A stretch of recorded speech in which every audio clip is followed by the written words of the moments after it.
몰아세우는 것은 헌법 정신에 위배되는 것입니다. 종교 권리는 국가 권력이 종교의 영역에 함부로 개입하지 못하도록 보호하는 민주주의의 방파제입니다. 그러나 안타깝게도 오늘날 대한민국 정부와 정치권은 헌법이 그어놓은 이 한계선을 정면으로 침범하고 있습니다. 국가 권력이 행정규칙과 법안을 무기로 교회의 수족을 자료로 하기 때문입니다. 구체적인 사례를 보십시오. 최근 정부가 추진하는 세법 시행령 개정 움직임은 해외로 나가는 선교지로 향하는 순수한 선교 후원금에 정예세를 부여하고 교회가 기부금 세제 혜택을 대폭 축소하려 하고 있습니다. 이는 공익법인의 회계 투명성 강화라는 명분을 내었었지만 실상은 교회의 본질적인 복음 전파 활동과 교회의 선교 사역을 재정적으로 옥죄는 재정적 보사 작전이나 다름없습니다. 지금 대한민국의 정부 국회 위정자들은 유교의 그 전쟁 부하들이 해외에서 선교비를 주는 그 선교비로 주린배를 채우던 시절을 모르십니까? 그 선교비로 병원에서 치료받은 사실을 잊었습니까? 더욱 심각한 것은 정치권에서 발의되고 논의되는 일병 종교법인 해산범과 민법 개정 시도입니다.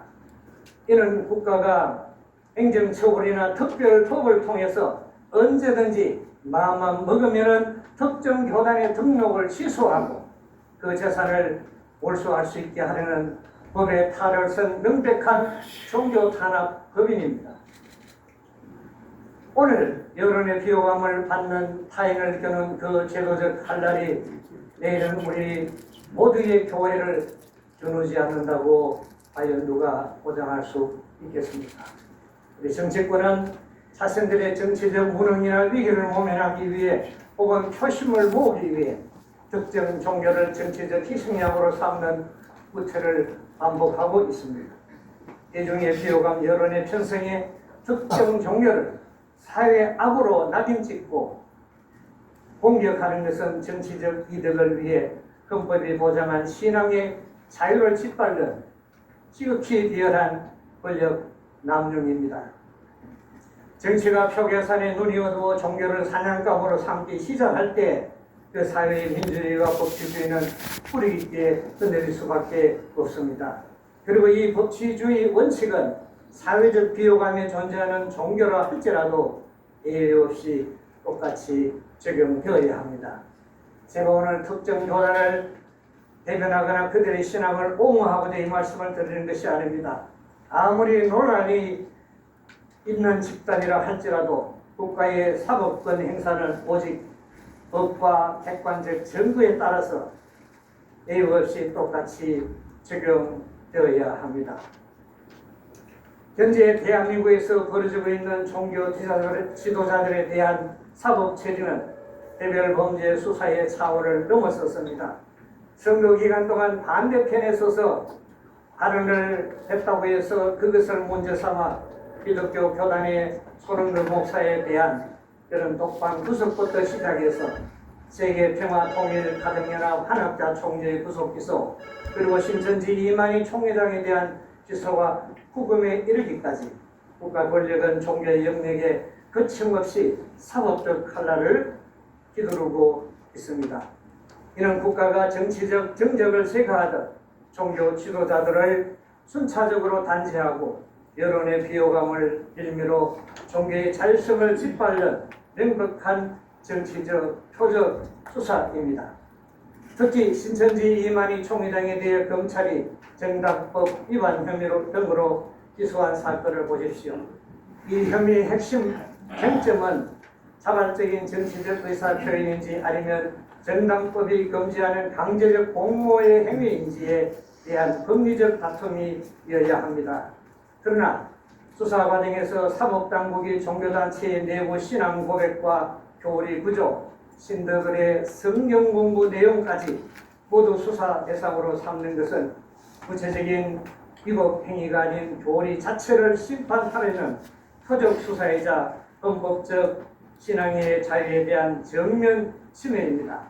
국가가 판단해야 할 것은 구체적인 헌법상 유효성이지 그 종교단체가 무엇을 믿고 어떤 도리를 가르치는 것까지가 되어서는 안 됩니다. 특정 종교의 신도 전체를 정치적 적대 세력이나 상대적 범죄의 집단으로 규정하는 것은 헌법이 금지한 집단적 낙인 찍기입니다. 더욱이 사법 절차에서 무죄 추정의 원칙과 과잉 금지의 원칙은 완전히 무너졌습니다. 법원의 최종 판결이 내려지기도 전에 정치인들이 앞다투어서 스스로 재판관이 된 듯 특정 종교를 규탄하고 여론 재판을 주도하는 것은 입법부와 행정부가 사법부의 독립성을 심각하게 침해하는 폭거입니다. 최근 미국을 다시 위대하게, 미국을 다시 거룩하게 세우려고 하는 미국의 노력이 온 세계에 알려지고 있습니다. 우리가 아는 청교도 신앙이기도 합니다. 이 운동 핵심의 목적은 국가 권력이 종교를 탄압하지 못하도록 하는 데 있습니다. 최근 미국은 옥살이로 고난받았던 손흥보 목사를 백악관에 초청하여 대통령이 그를 위로했습니다. 미국 교회들도 손 목사의 간증을 앞다투어서 듣고 있습니다. 대한민국은 6.25 전쟁으로 약 300만 명의 사상자를 낸 동족 상잔의 아픔을 간직한 나라입니다. 올해가 그 76주년이 됩니다. 저희 아버지는 6.25 참전 용사로서 문경전도에서 총상을 입으신 상위 용사이자 국가 유공자이십니다. 저는 아버지로부터 6.25 참상을 들으면서 평화의 소중함을 뼛속 깊이 새기는 교육을 받고 자랐습니다. 6.25 전쟁을 몸소 겪으시고 전쟁의 참상을 세계에 알리기 위해 하늘문화평화광복재단을 설립한 이만희 총회장 역시 어린 나이에 6.25 전쟁에 참석한 참전 용사입니다. 지금 그는 96세의 초고령자입니다. 법적인 잘못을 떠나 정거인들이나 토지의 우려가 없는 96세의 초고령자에 대해서 즉시 40도가 오르내리는 이 폭염 속에서 구속 수사를 강행하는 것은 형사소송법상 구속 요건을 오남용한 예비적 형벌이자 인도주의적인 폭거입니다. 과연 참전용사들이 안 계셨더라면, 그분들의 피 흘림이 없었더라면 오늘날의 대한민국이 자유민주주의 국가로 존재할 수 있었겠습니까?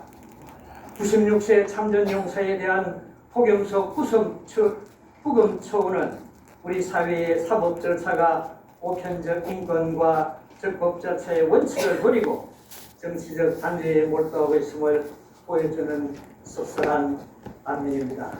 앞으로 이처럼 국가가 교회 내부 활동과 교리를 수사 대상으로 삼거나 또 표적 세무조사 강제 해산 등으로 압박하는 것은 대한민국 헌법 정신을 스스로 부정하는 행위입니다.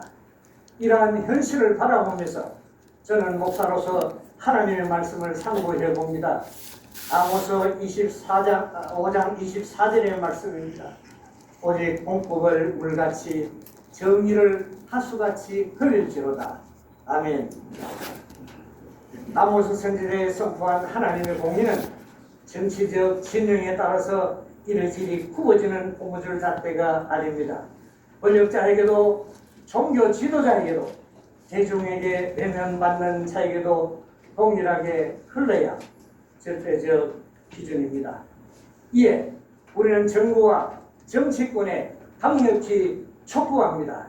하나, 종교의 자유를 위협하고 교회의 재정적 체가를 물리는 정열세와 법인세 개정 시행을 철회하고 정치 압박을 즉각 중단하라. 하나, 종교법인 해산이라는 위헌적 입법 시도를 철회하라.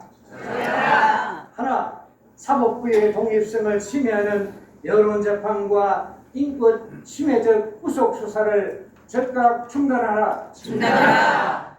지금도 하나님은 권력자에게도 또 가난한 자에게도 법정에 있는 자에게도 감옥에 있는 자에게도 사람 살리는 이른 비와 늦은 비를 동일하게 내려주십니다. 제 간절한 소원은 제가 살고 있는 이곳 대한민국은 물론 전 세계 모든 신앙 공동체 위에 정의가 물같이 흐르고 법치주의와 인권의 공의가 마르지 않은 강같이 흐르는 것입니다.